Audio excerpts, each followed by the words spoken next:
Hey everybody, welcome to Chiefs Live, presented by your Midwest Ford dealers. Mitch Holthus, voice of the Chiefs, back in action with us. Josh Looney with you. Final week of the preseason, Mitch. It's nice on. Shirt, by the way. Hey, we got our shirts going on, the new Nike gear. Got to bring it for preseason game 4 in Green Bay. Let's first start with what we just witnessed. I guess we can kind of lump the two games in together, Mitch. And I guess I'd ask you what to take of it from the loss in Seattle and the loss in St. Louis. When you take those two games, yes, they don't mean anything in the standings, Mitch, but if you're going to count the good from Arizona, you've got to count the bad from Seattle and St. Louis. Where do you see this team heading right now into Green Bay?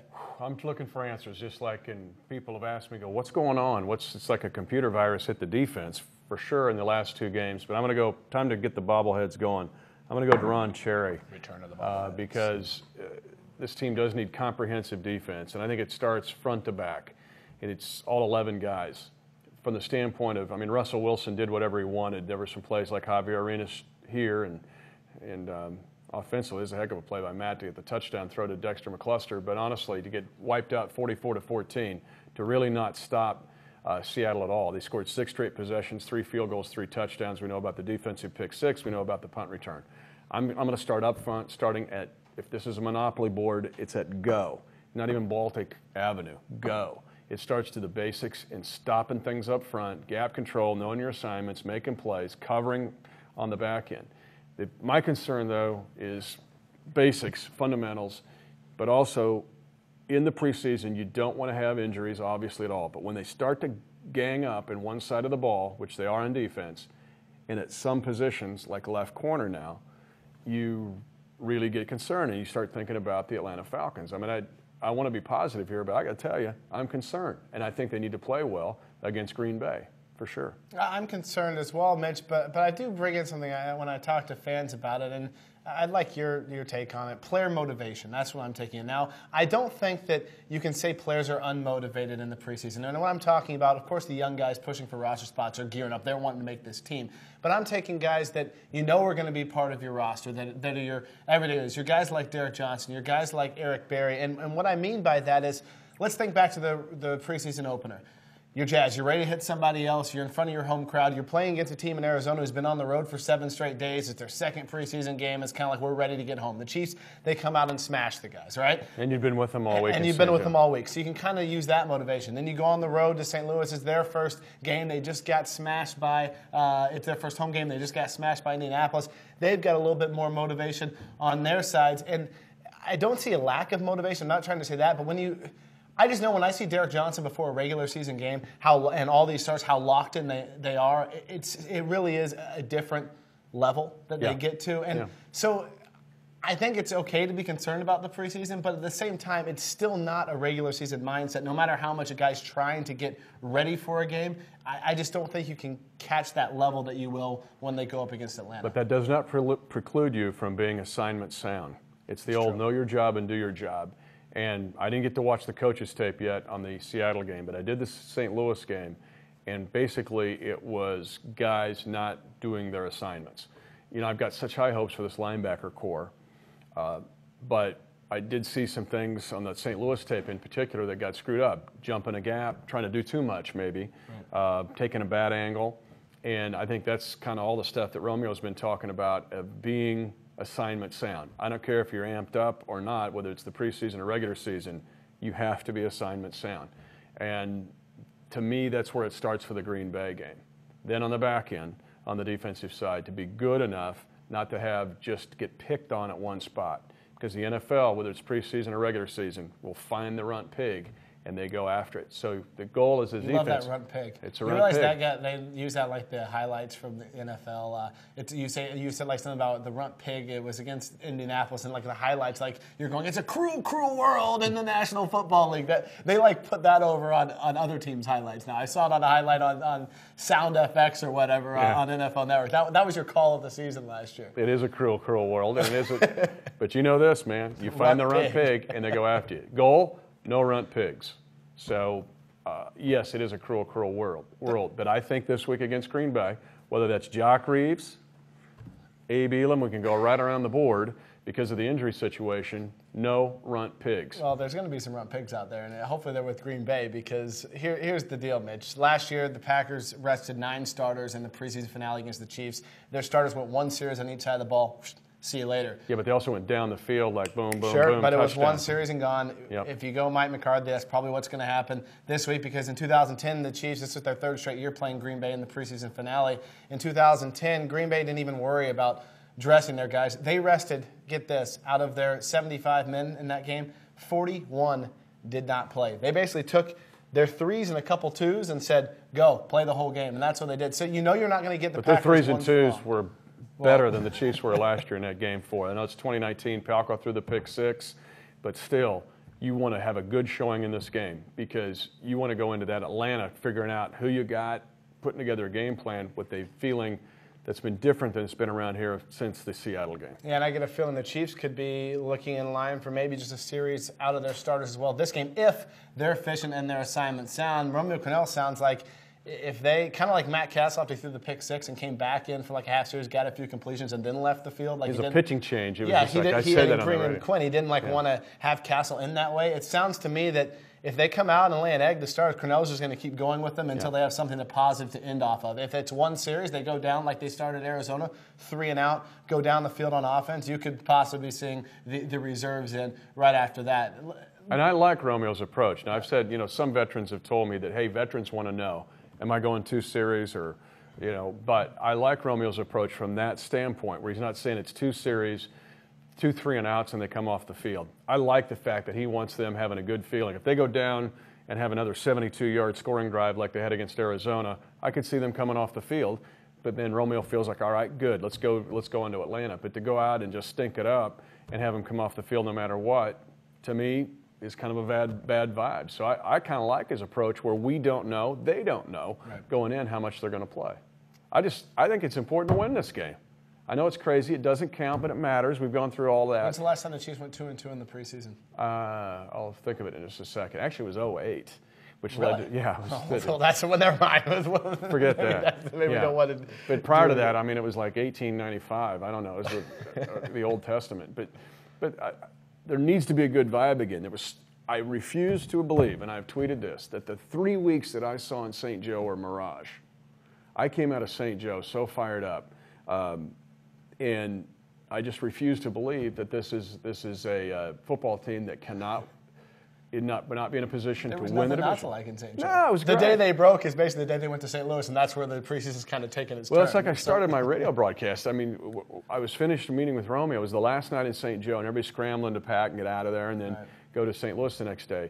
And I was getting ready to leave, and I said, okay, Romeo. And I kind of turned, and he's like looking at the ceiling, like this Old Testament prophet. And he goes, I just wonder how we'll handle adversity because we really haven't had much yet. I'm like, that's an interesting thought. And I walk out, and then it's been kind of nothing but adversity. Definitely. But hopefully this thing will turn quickly. The Chiefs cut down 14 players on Sunday. They're going to have to do it again. They're at 75. They'll have to cut 22. Can bring back 8 to the practice squad. Might have some IR candidates as well. That's going to happen Friday. So it's going to basically be this team gets back in action Thursday night. Then they fly home, and cuts are coming right away in the morning. The most notable players released on Sunday of the most noteworthy is Jeremy Horn, Mitch, a reserve wide receiver. Never caught a pass for the Chiefs, but played in 12 games over the last 2 seasons. He's the only one of the 14 players released to have appeared in a regular season game for the Chiefs. Caleb Campbell is the only other player released to have appeared in a regular season game for any team 3 times in Detroit in 2010. And then Shane Bannon's also a noteworthy release just because he was a recent draft pick, 2011 7th rounder. We talked about how essentially the depth chart means nothing. Shane Bannon was your starting fullback according to the depth chart. This points to me, open the door possibly. What does it mean? We'll just get into running backs. I think that it means if Cyrus Gray is able to go with his hamstring and not end up on an injured reserve, I think you've got Gray and 4 tight ends. If Gray isn't able to go and they have to put him on IR, Nady just had a good game. If he has another good game Thursday, I think he's in the mix because he did do some double duty at fullback and running back, so you can kind of motion him around and mix him with 4 tight ends. But I think with the release of Bannon, unless Patrick DeMarco's done something that has escaped me, and they really, really like him to be the starting fullback, And maybe that's the case, but I think that Bannon's release points to four tight ends being kept on this roster. Yeah, and we've talked about Jake O'Connell in the past, where he basically becomes your fullback. Right. And then you've got the other 3 tight ends, which are all capable of striking down the field and all can block, so they multitask. But I would tend to agree with you. If Gray can't go and Eachus makes the 53-man roster, and they do play Eachus at fullback some, he's only 212 pounds. Now, he was great the other night, and he showed some. But he's a grinder, and he's a wrestler. He's a grinder. I know, he's a wrestler, but 212 pounds. Right. You're at the goal line. I'm talking, this team has got to be better in the red zone. What they have, only 8 passing touchdowns, maybe only 4 rushing touchdowns in the red zone last year. You get inside the 10, this team has got to complete the job. And you've got a guy like Peyton Hillis running the rock back there, but you've got to have a lead blocker, because at the goal line, it's mano a mano. You don't trick people down there. There's just not enough field to trick them usually. So at some point, you just got to blast them off the ball. And hopefully the Chiefs have the ability to do that better this year. You also had Tony Moaki kind of shoveling back there into a tight end formation. Usually it's flexible, and they'll kind of flex in, flex out. There are times, though, and I asked Maurice Karth on this in our coach's corner early before training camp started, during OTAs. I said, is there a place, you're a fullback, is there a place in this league anymore for a traditional fullback, line it up, run the ISO? And he said, yeah, there is a time where you're going to have to get 3rd and 1. You're going to have to get 4th and inches. So if you keep Eachus and he's your fullback, is he your lead blocker on those? Is Jake O'Connell your lead blocker? Is Tony Moaki your lead blocker? So it's interesting, Mitch, because you could move a D lineman back there, or there's also the waiver wire, which is going to come up when a ton of players are released across the league as well. Well, there you show. I mean, there's Eachus showing his leverage on a block, and he made one the other night on kind of a crack. That got the oohs and ahs of the crowd. I mean, he's a tough kid. He'll try to get leverage, but you're talking at the goal line league, a Lorenzo Neal type guy. Right. But that fullback, and asking Mo that question, the fullback still needs to be multi-skilled in this day and age. I think there's going to be less and less of the Lorenzo Neal types, because you want somebody who can catch passes and get kind of up the field a little bit. Sure. I'll give you a kid he's from my hometown. He's K-State's fullback, but a kid named Braden Wilson, who's right now listed number 3 on most scouting circles. But that's the kind of kid who's skilled enough. He'll blow you up in an ISO. He does it all the time for Colin Klein. But he's just athletic enough. He can get out and catch a 15-yard pass on a fire pass. I mean, Caleb Campbell is one of my favorites. It's hard not being in this business and not having someone who's a favorite. He's an amazing person. To go through his West Point experience and to get him going. There's a book coming out called Soldiers First in September. I've got an advanced copy, and I gave him one. To me, he's a tweener.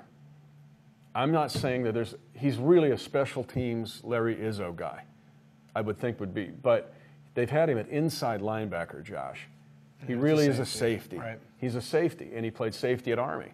But he's kind of in between. And this team had 11 safeties at camp, 11, 18 DBs, 11 safeties. So it's just a matter of a squeeze, but I'm not going to give up on Caleb Campbell yet. In the case of Horn, his best year was 2010. In the preseason in 2010, you're going, woo, where did they, this guy's Syracuse, UMass. But honestly, boy, he showed in 20. He made the team as an undrafted rookie out of UMass, out of camp that year. He made a 53-man roster, and then 2 years he's bounced back and forth between practice squad and active roster. He just kind of plateaued. Yep. He plateaued, and he's shown the best flashes he's shown in this camp. Well, other than that play, he can do plays like this though. He has a lot of athleticism. It's just how many times is he going to show it? And he didn't show it like he did that right there that we saw. He did that over and over in 2010 at that training camp. That's what he did over and over and over. This camp, you and I talked about in St. Joe's, like we'd see a play once a week from him and say, that's what we want to see in Horn, but it wasn't consistent as it used to be. Yeah, you'd see flashes, but not consistency. And that's a crowded position. When you draft Devin Wiley, you already got Preston, Bowe, and Baldwin. We know that. McCluster's now a wide receiver, so we know that. And you've got Terrence Copper, who's a 4-core special teams guy. It's no room in the end, basically, for someone else to crack into there, particularly if you're a guy in your 3rd camp and you're not showing consistency. Copper's on this team. Yeah, Copper's on this team. That's one thing I think that we talked about before camp of where can someone take over Copper? Copper's going to make this team. He's a special teams guy. He's running the core 4. I've been looking all camp to see if Copper all of a sudden is on 2. Is he on 1 special teams? It's not happened. Copper is definitely going to be on this roster. And he has value on this team, incredible value. And he's a leader in his way on special teams. So. Let's go to quarterback talk. Romeo Crennel announced the Chiefs' #2 quarterback yesterday to the surprise of no one. It was Brady Quinn winning the job. Let's hear what Coach Crennel had to say.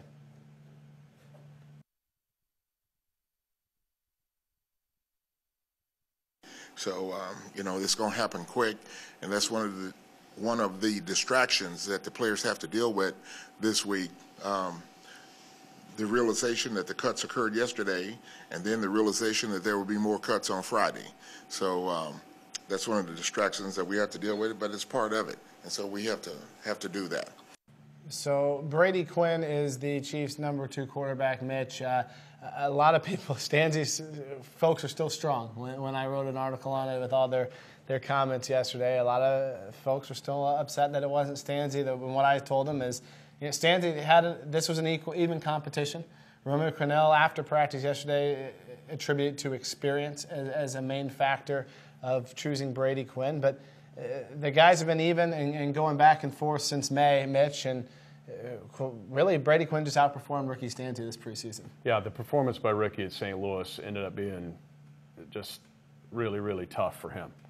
And then Brady Quinn, though, we've seen some signs of making the adjustment. The throw that he made, we saw the horn catch on the post, was a blitz against Brady in the St. Louis game. And then the other night when he was out there. We've said it before, I'll say it again, their backup quarterback is the vice president. He must be able to win at least a game for you. The starting quarterbacks in this league, for the most part, this has been proven empirically, are right around the 48 to 50% range that they'll play all 16 games. That means half the league, the starters will not play all 16 games. Your vice president has got to win a game for you, whether that's Stanzi, Quinn, or whomever else. And Brady Quinn, a former #1 pick, a former starter in Cleveland, hasn't thrown a pass in a game since 2009, despite being active for all 32 games with the His last game was at Arrowhead. His last is when Harrison ran all over and threw the Chiefs and broke, what did he break? Jim Brown's record, single game record for the Cleveland Browns. But so Brady Quinn's been there. He's been the top guy, and he didn't think much of being named the #2 quarterback yesterday. He said, that's great, but what you really want to be is the starter, and he's getting ready for Green Bay to try and give the Chiefs a win. Here's what Brady Quinn said after being named officially the Chiefs' #2 quarterback.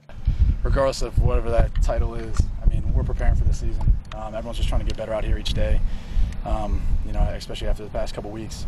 We'd like to get a win underneath our belts up there in Green Bay. So, and that's really the biggest thing that's on my mind. Was it good to have it go ahead and be named now?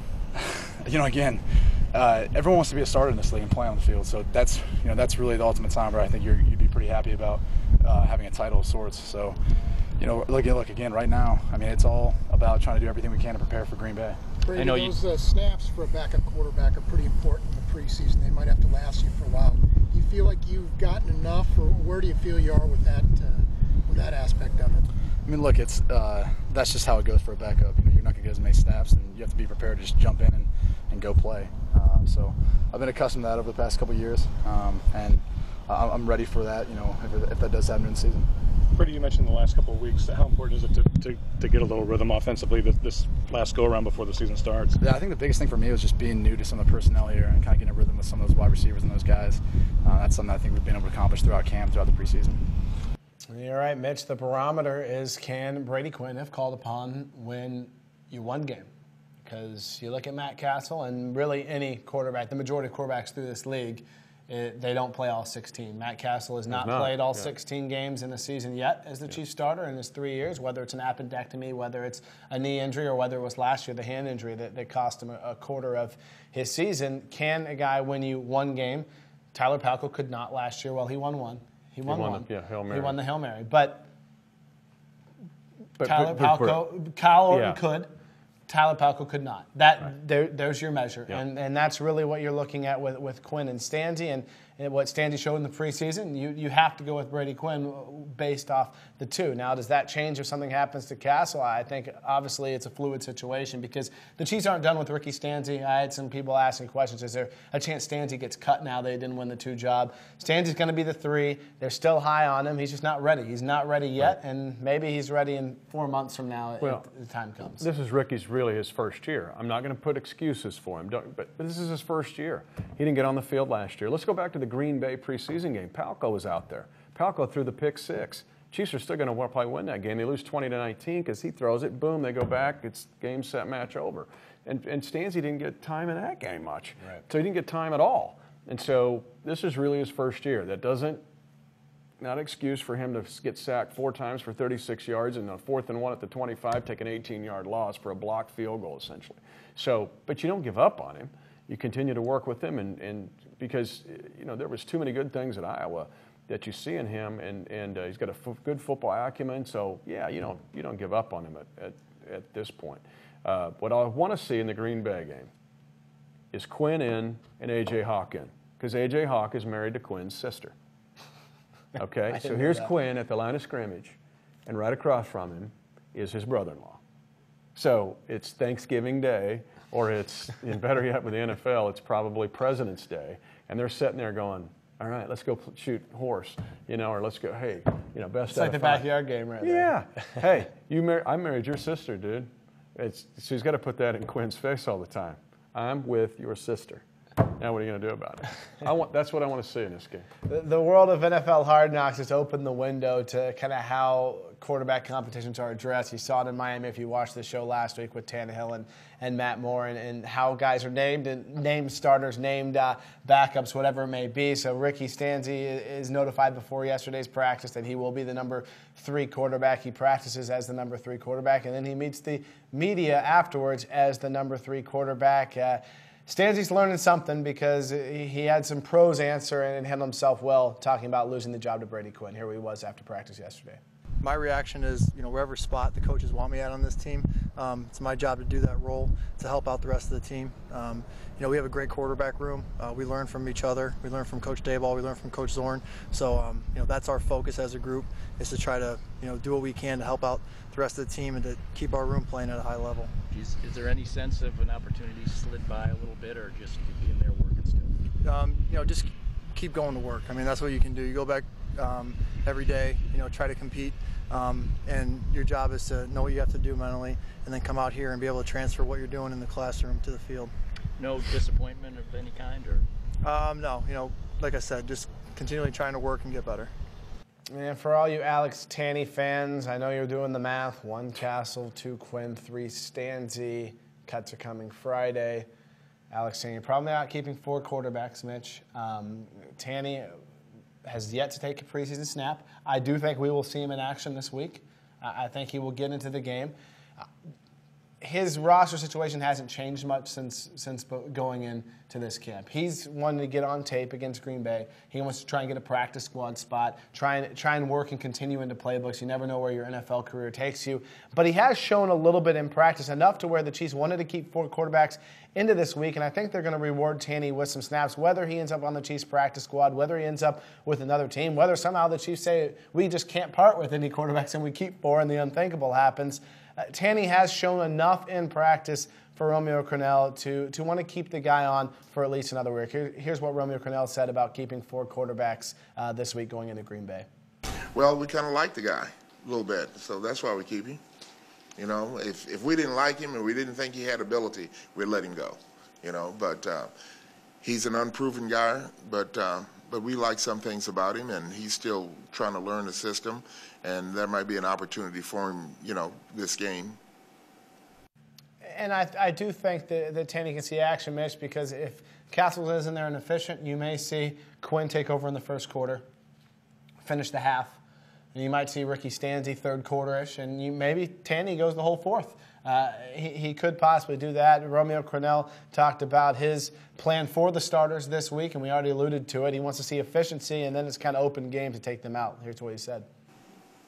You know, this will be the 4th week, and I tell them the same thing every week, to be ready to play, and I'll take them out, you know, when I take them out. I think that in this last game, though, what you want to see is you want to see some efficiency, and so if they can show some efficiency, you know, then I might feel good enough to take them out early. If they cannot show efficiency, then they might have to stay longer. It sounds like he wants to see the same things you want to see in this game, Mitch. Yep, and this is as much about Atlanta as anything. And so I think he wants to see being crisp. He talked about efficiency, but that's the line being solid. You know, there's a couple times there were some protection breakdowns against Seattle, where it led to some turnovers in the red zone. It also led to some pressures and sacks. So he wants to see more plays like this on defense and more plays like this on offense, but again, Matt's under pressure there, but Matt handling the pressure. It's just the efficiency word's there. Good feeling, feel good running off the field and get ready for Atlanta. Quarterbacks aside, Mitch. And I don't think there'll be 4 quarterbacks. That slot is way too valuable. Right. Although the Chiefs did keep 4 quarterbacks once, it was in 2009. Of course, that was when Tyler Thigpen was on the trade block, and they wanted to keep Matt Gutierrez, who played for the Command this year and then is no longer on the Command. But Matt Gutierrez was the 3rd quarterback, and Thigpen was on the trade block. Katz was your starter, and Brody Croyle was your backup. So that's the only time the Chiefs have kept 4. In fact, under Todd Haley over the last 2 years, the majority of the time, until last year when they acquired Kyle Orton, it was just 2 quarterbacks for the most part that they kept. Well, except for, I guess, Stanzi came in once they drafted Stanzi. So but here's the thing. I think where the cut Stanzi questions come into play, because you're going, no, they're not going to cut Stanzi. They're going to keep 3 quarterbacks. But it has become vogue in this league to keep 2 quarterbacks because they think the 3rd quarterback slot is basically wasted when you need it somewhere else. And this team, you know, one of the most intriguing things about the cut to 53, and we just mentioned it with the 4 tight ends potentially, is the mathematics and how this thing is going to work together and piece together like a Lego. And some people will say, well, hey, you only keep 2 quarterbacks, you can keep something else. But you can't give up on Stanzi. There's still some potential there, and I think you got to go into another offseason with him, another preseason with him, and see what you've got. And Stanzi is resilient. He's going to keep coming back and trying to get it done. Yeah, well, and just this preseason wasn't it for him. 2 of 7 in the opener, and then 4 series, 14 net yards, 2 turnovers against St. Louis. It's not ready, but it's the sacks that really hurt him.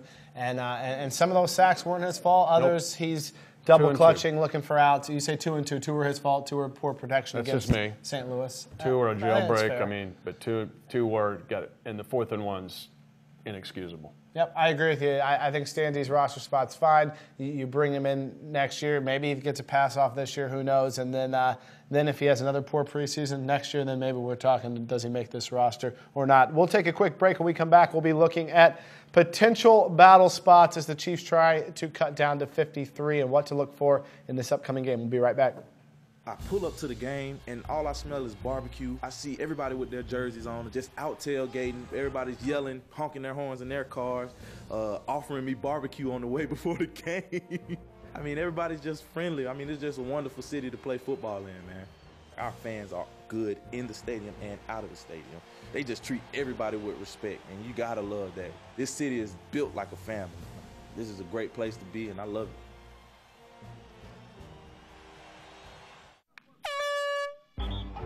The NFL, it's an evaluation. You're evaluated from the day you come in to the day you leave. But you can't keep everybody. They're going to have some bumps and bruises. They have to push themselves more. Hurry up, let's go! This team has more ability than has been around here in the last couple of years.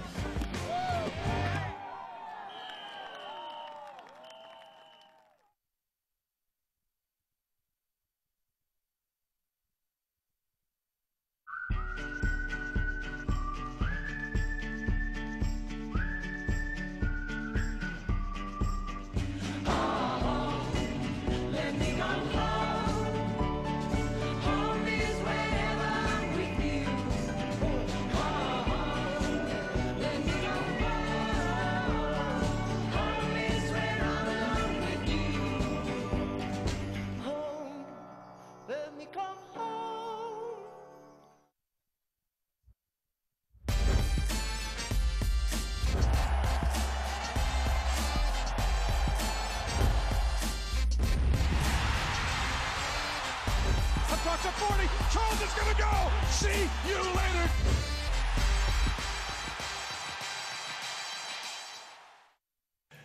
Welcome back to Chiefs Live, brought to you by your Midwest Ford dealer. Second half hour of the show, we're going to look at some of the position battles heading into the final game of the preseason as the Chiefs cut down to 53 players in just, let's see, we can call it Wednesday by now, Wednesday, Thursday, about 48 hours plus some change. Mitch, before we get into that, though, we didn't cover one topic early I wanted to hit on. Dwayne Bowe, his debut. We kind of skipped over that with the cuts and the things of the number 2 quarterback going on and what's going on at fullback and those things. The Chiefs' number 1 wideout. He was back last week, and I thought he looked rusty, Mitch, but he also played more than I was expecting to play, which I think shows the guy really did come in, number 1, very good shape, where a week after he signed, in just 2 padded practices, Romeo Crennel's like, you know what, you can handle some what I thought were some significant snaps that he saw. Yeah, and he did play more than I thought he was, but the first thing you got to look at is how did he come in physically, because if he comes in physically out of shape, then you're spending valuable time that you want to spoon-feed him the offense, getting him football shape ready. Give him credit. He came in here in shape. He's looked good in practice as far as physically. Now, that was a criticism a lot of people had. You don't know how he's going to come back in shape. He did prove people wrong there. He showed the maturity to come in to camp in shape despite being away for 3 weeks. He did. There's he times checked in that the off. past he's Absolutely. not been, that's why people question it, and he took care of business. Give him credit. I think he showed some maturity by being there. But I mean, he looks good when he's on the field like this, and did take care of himself. Plus, I had a good personal conversation with him. He is in a good place mentally, I think. Meaning, I want to learn, teach me the offense, I want to help my teammates. This isn't about, I wish he was going to be in St. Joe. That does not change all that. And I think that he could have used St. Joe, but that's neither here nor there now. But he's wanting to learn. He wants to get integrated in the offense. He wants to be connected with Matt. I don't think that there's a side of him that says, hey, feed me 80 passes, I got to have 1,000 yards, 80 passes, and 10 touchdowns. Because that's not going to fit with this group at all. That's not the way this group flies. It's not how they roll. But so far, Dwayne has been that way, and he's in a good spot mainly. He showed up physically. Now it's just a matter of getting him to be functional in this offense so that he can do some of the good things consistently that we have seen him do in the past. Yeah, and Mitch, I watched him in practice last week. I watched him in practice this week. You see him running the routes on air. When I say he's rusty, he doesn't look rusty running his routes. He doesn't look rusty catching the football. He just looks rusty, and maybe rusty is even the wrong word. He's not connected yet in this offense. Timing with Matt Castle isn't where I've seen it at this time in previous camps because he hasn't worked with him for 3.5 weeks. He's still, you can tell, processing plays in Brian Dable's offense. Once that's second nature, he's going to be running them fast without thinking. It's those little things of coming late and the playbook and the timing that I think he's rusty on. As I said, Mitch, physically, catching the football routes on air, that stuff, he looks like Dwayne Bowe is Dwayne Bowe. Yeah, and in this offense, we mentioned it before, in this offense, there's going to be a lot of choice routes or option routes or depending where they line up, are you on the same page with Matt Castle? We saw that with Baldwin. Now, that's got to be manifested better in these preseason games because John hasn't lit it up yet in the preseason. But this offense is going to be, its success ultimately with the wide receivers, to me, is going to be predicated on having that sixth sense going on. And that cannot happen overnight. But you're right. Just him having enough of the understanding of the offense so he can play, where you do it almost sublime because you know the offense so well and what they want to get done with it that you can make a play like this, but you're not worried about running the wrong route, or better yet, Matt's got trust in you not to run the wrong route. And I think that that you do see Dwayne Bowe for at least a quarter in this game, maybe even working with Brady Quinn. I think that he may be on a different workload than some of the other guys because he is still playing catch-up from missing those 3 weeks of camp. Mitch, while we're on the receiver topic, let's have that be our first discussion point of the countdown to 53 and where guys are kept and where they may not be kept. And we can go with some guys we know are going to make this roster, assuming the Chiefs remain in the same health status they are. We know Bowe, Breast, and Baldwin. Those three are going to be part of your deal. McCluster's technically a running back, but we're going to list him as a wide receiver. There's 4. You and I both like Copper and his special teams. There's 5 right there. Wiley. Devin Wiley is 6. So you look at that and, man, do you keep 7 guys? They have before, Mitch, in the past, but it was when they've had some injuries. You've got the roster squeeze looking for guys like Jamar Newsom, who's had a good camp, hasn't shown up as much in the games, but a good training camp he had. The rookie out of Michigan, Junior Hemingway, is in there in that squeeze. Is he a practice squad guy? Do they keep him on the roster? and then Horn's already been released. So I think really when you look at the receivers, the squeeze is going to come with Newsome and Hemingway and deciding what to do with those two guys. Obviously, they're both not going to make it, and neither one of them may make it. You've got to decide if it's going to be one or the other. Unless they're a four-court special teams guy like Terrence Copper, because Bo's not going to play teams. He's not going to be on kickoff coverage. John Baldwin's not going to be on punt return. Okay, you can just go right down the line here. Wiley will play teams. McCluster will play teams, some as a returner, maybe even coverage, who knows. And who am I leaving out there? Copper. All four. He's all four. So, that's the reason. yeah, I mean, so this will be about teams. Can Newsome, who has shown flashes, quite honestly, and Hemingway, it's been great to see him. He just missed time at the beginning in Junior's case, and he's fought some injuries. He had the hamstring. But since he's been back, you can see those little MVP of the bowl game flashes from him. But again, there's not a lot of room right now. And to keep 7, again, there's other places you need guys on this roster. So to me, it's 6, the 6 we've mentioned, and you keep Newsome hopefully on speed dial.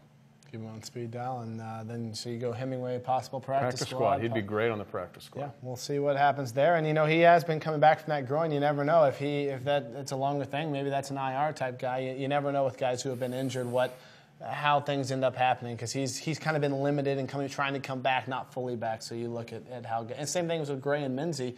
There are some injury situations with the rookie class right now that they're battling through, seeing if these guys can go forward. Hey, the Packers put 6 guys on IR yesterday.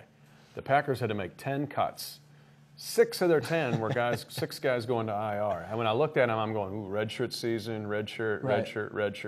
So well, that's a factor in cuts too, and so that way sometimes you keep guys. Or sometimes a guy like Gabe Miller is a perfect example. He was hurt last year. The Chiefs put him on IR. He's competing for one of those spots now, which is another position that's worth mentioning. Mitch, linebacker. Tamba Hali is going to be out for your season opener with the 1-game suspension.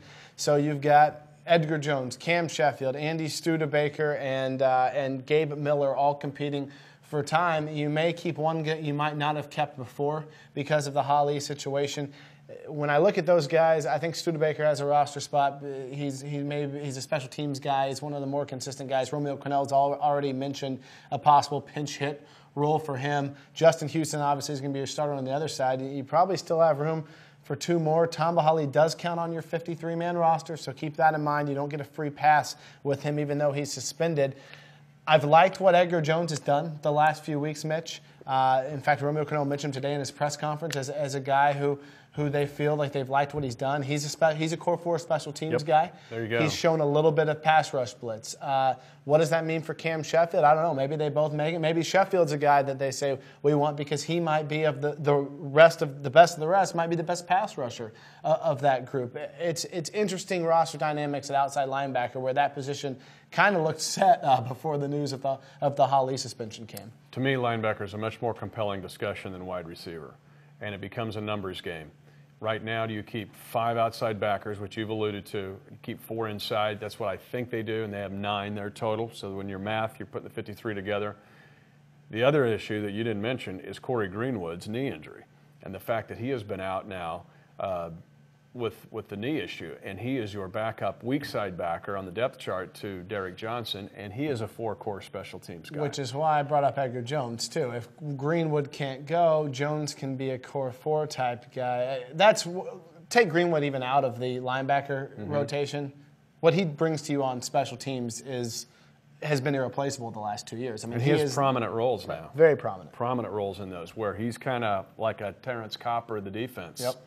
And many times they call on him. Sometimes they've had him at protector, or he's in just very key roles, and he's performed very well there. I mean, that's how he's made his niche in this league. So, depending on Corey's injury and if he's fully ready to go against Atlanta, that kind of determines what you do there. But I would think there's going to be 5 outside backers because you do have to count Hali, and then 4 inside backers, and hopefully Greenwood's ready to go with Seiler being your backup.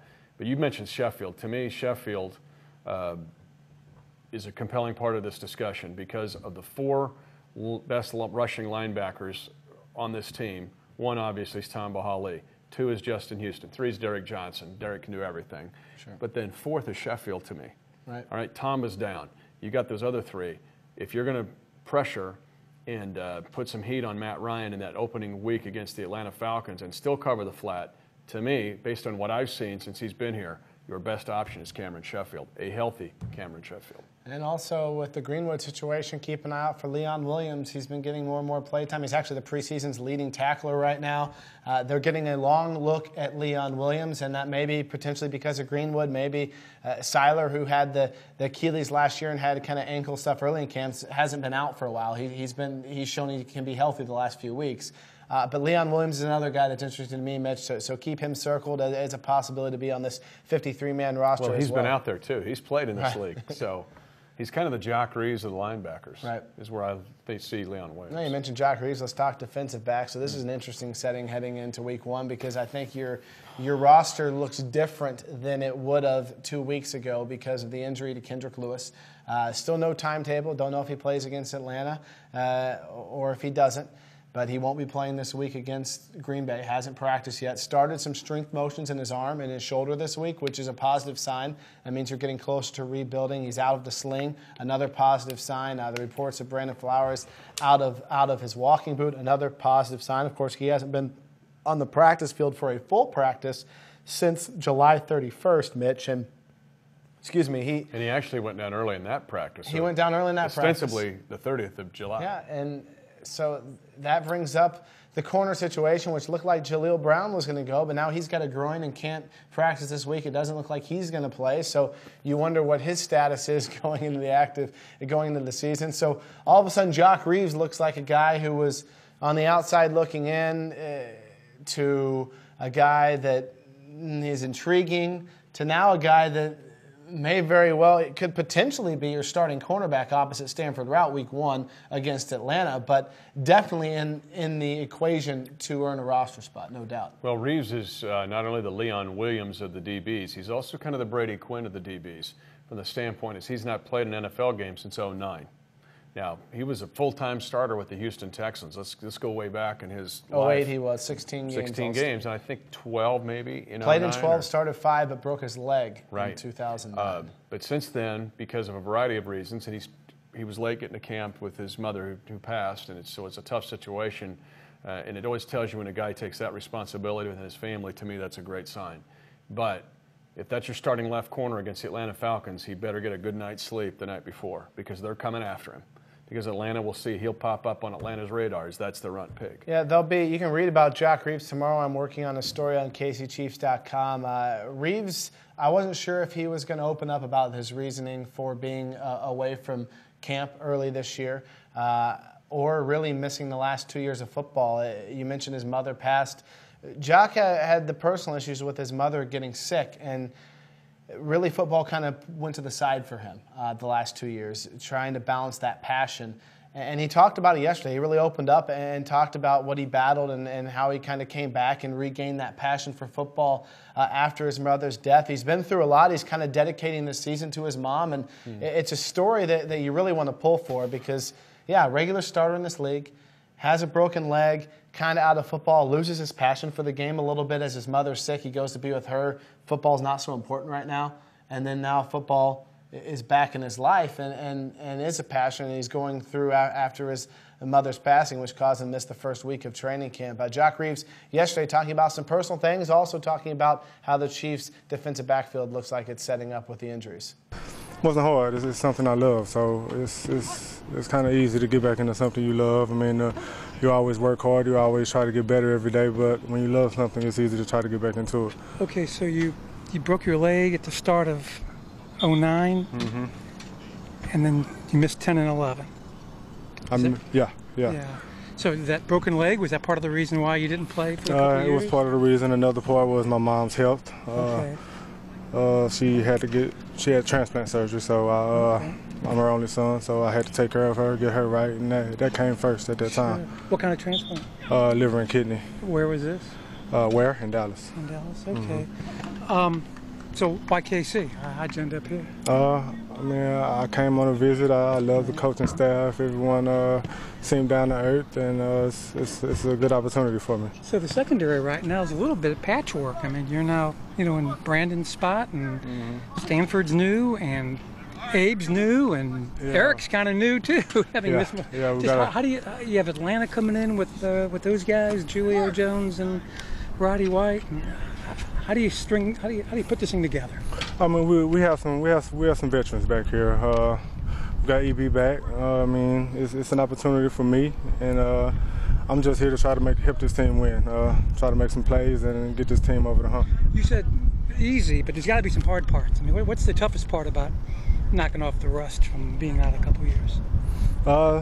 Really just being away from the family. Like I said, I love being here. I love playing football. I love the work. It's when you love something, I mean, it makes it a little easier on you. It makes the hard work easier. It makes you're working towards something. So, Chuck, you're talking about a lot of things: love and passion, and family and football. When you were balancing that, when your mom was sick, was that the hard part for you?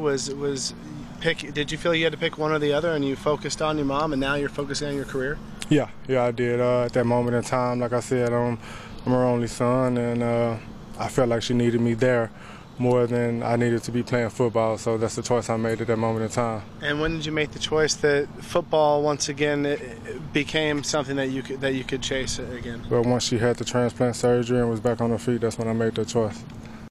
Jock Reeves talking about some personal things there. Makes you want to root for him a little bit more to be part of this roster, Mitch. And now it looks like he's going to be part of this roster. And some of it probably depends on Brandon Flowers' health. We don't know if he is going to be able to play in Atlanta or not. But if he's out, just go by what it is this week. This week, Jock Reeves is going to be your starting corner opposite Stanford Route. Flowers won't play, Brown won't play. They haven't practiced this week. They're not going to play this week. So if Atlanta was starting on Sunday, it's going to be Jock Reeves, a guy who's done it. And he's shown some good things this camp and during the preseason, Mitch, but he's also shown some of the rust of being away from the game for 2 years as well. Yeah, there's some okay. I'm seeing the green and gold in Green Bay, but I see the green and gold of Green Bay morph into the red and black of Atlanta. Here's why I say that. Jock starts this game. If Green Bay plays their guys, there's no better wide receiver core than the Green Bay Packers.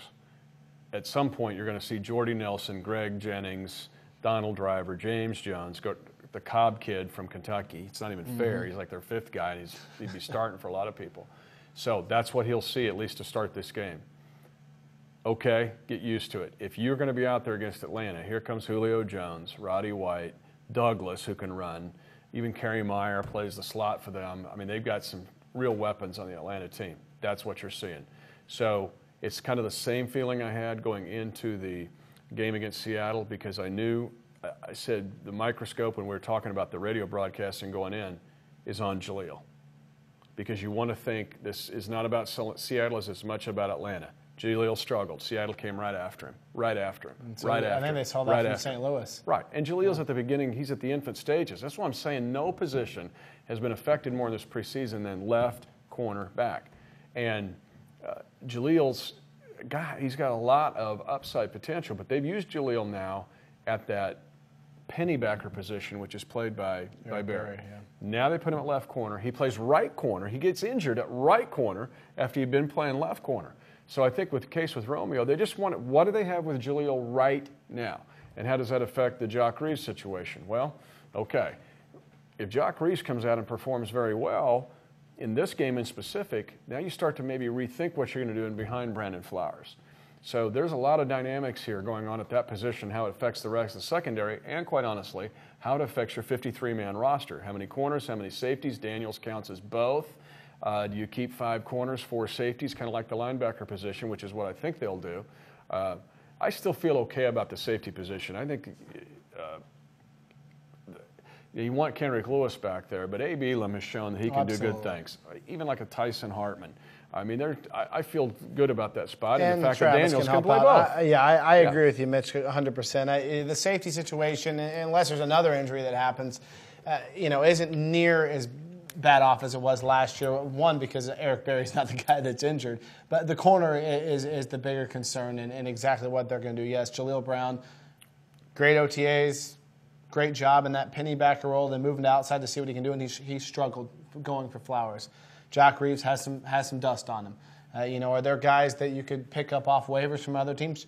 Sure, probably, but you bring them in and all of a sudden they're trying to figure out and learn their way. It's your starter is going to be either Flowers if he can be healthy, Brown if he can be healthy, or Reeves. It's going to come from internal for that week 1 Atlanta. You hope it's Flowers, but again, it's been 3 weeks since the guy last practiced. A couple of observations, though. I think Bill Parcells calls them the sports cars. I call them the fighter pilots. Other than quarterback on offense, your most fighter pilot position in the National Football League is cornerback. Fighter pilots in a dogfight. Things happen so fast, and if you make a mistake, Stanford Route talked to me about it at camp. You make a mistake, you light the scoreboard up. It is such a key position. The other dynamic I would bring up here, Josh, about this whole discussion is one of the best things Romeo does to me is like to tinker and dial up pressures. He comes with really cool pressures. To do that, many times you don't have a safety come over to help the corner. If they go into the Atlanta game with Jock Reeves, and I'm curious what they'll do against Green Bay at the beginning of the game, do you alter that? Because you can help protect that corner by keeping a safety over there, over the top, helping them out. If you do that, though, you can't do both. Right. You can't do your, hey, let's do this kind of crazy stuff, because both of those safeties have to be back. The other key here is Xavier Arena. We haven't talked about Javier. He's the wild card. He's the wild card. He plays that star position. The star position is basically their nickel slot guy. And right now, Javier is best when they bring him. He's a great blitzer. I can't see them taking out of that nickel slot, especially with Minzy been hurt most of the preseason, and he was kind of going to be about a guy that could. Then you have flexibility with Arenas, but he hasn't really. He's still nursing that hamstring or growing whatever he's got, and he's trying to practice this week. Minzy would have been a guy that freed up Javi a little bit more, but Mitch, I didn't mention him in that outside corner role because I think at this point they really like Arenas in that nickel. They love bringing heat off him. He did struggle a bit playing on the outside against St. Louis. I just think he's too valuable in that spot right now for the blitz purposes. You mentioned those coverages. He can blitz. The guy can bring it. He'll hit. He's one of the best corner nickel blitzers to me in the National Football League because he has a nose to get there. He's very hard to block, and he's done it time after time. If you want to look at the other side of Javier where he struggles is if you're on man coverage and he's playing the slot receiver and some guy's running a shallow cross, and it's a guy like Julio Jones. Now we're going back to Alabama here for those guys, Alabama spring game. But the point is, and you want some pressures there. But I'm with you. Ha's not a guy that you want to take out of the role where he's at now. So to me, it becomes what you do with the safeties. What do you do with Eric Berry?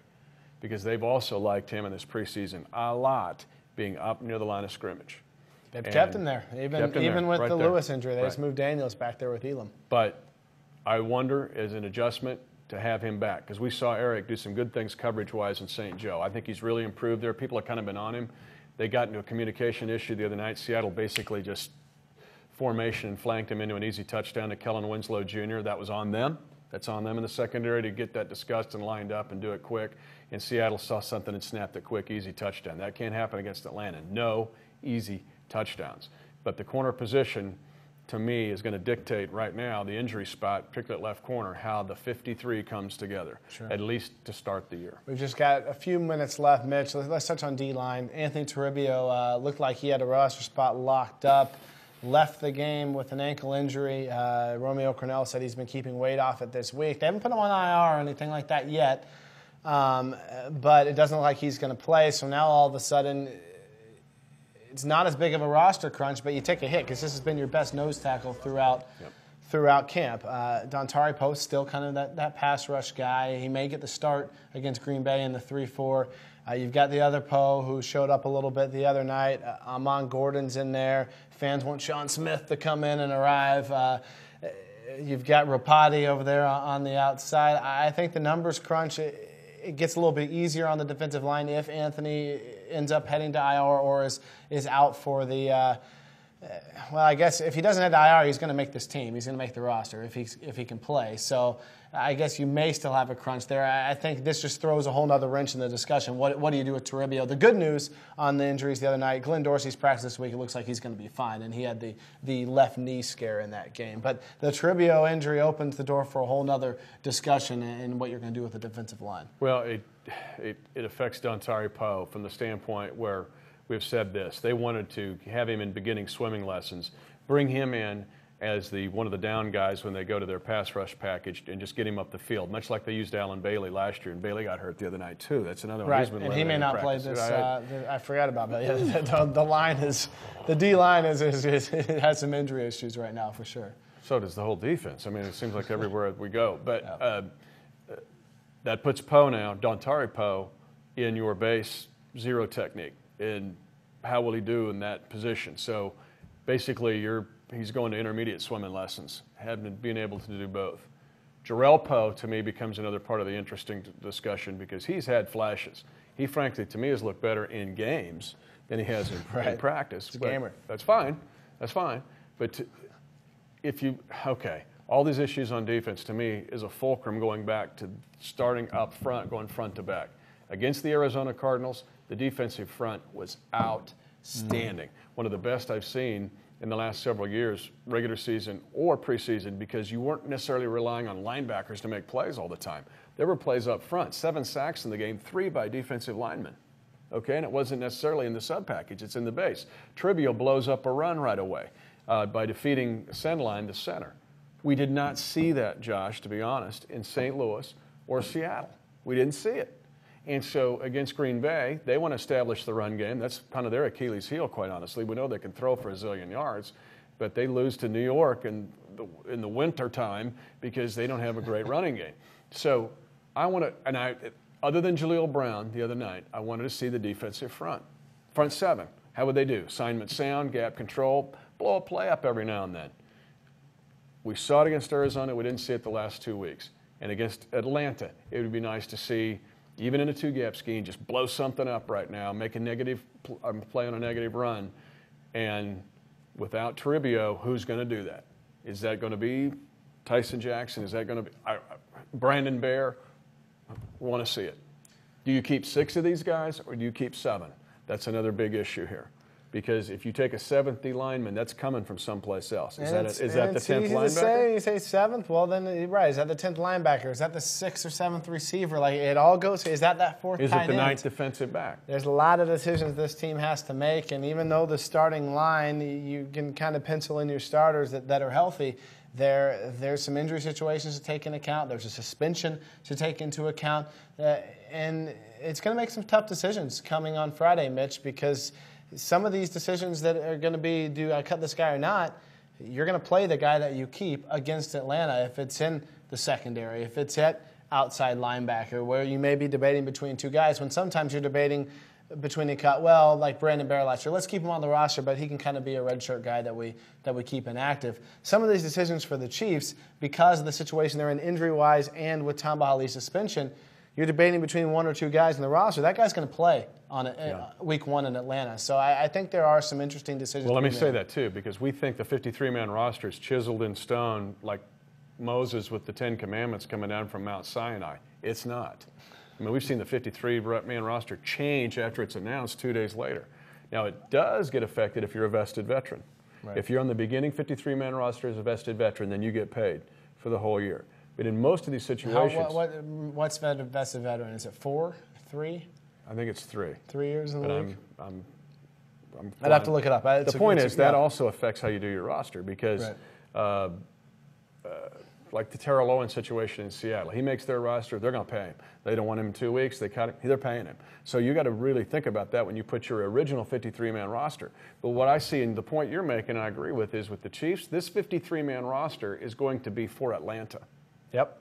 They've got to have a 53-man roster for Atlanta, but it's not the 10 Commandments because the next week the 53-man roster could look very different. Absolutely. It's to be plug and play. We'll see exactly what happens in the preseason finale Thursday night in Green Bay. Of course, follow us on KCChiefs.com for all your post-game coverage. And then on Friday, when the answers to all these questions will happen, at least the initial answers, Mitch, and then you've got cuts all across the league, and we might have an asterisk, and here comes another guy in there. We'll see exactly what happens. It's an exciting time of year.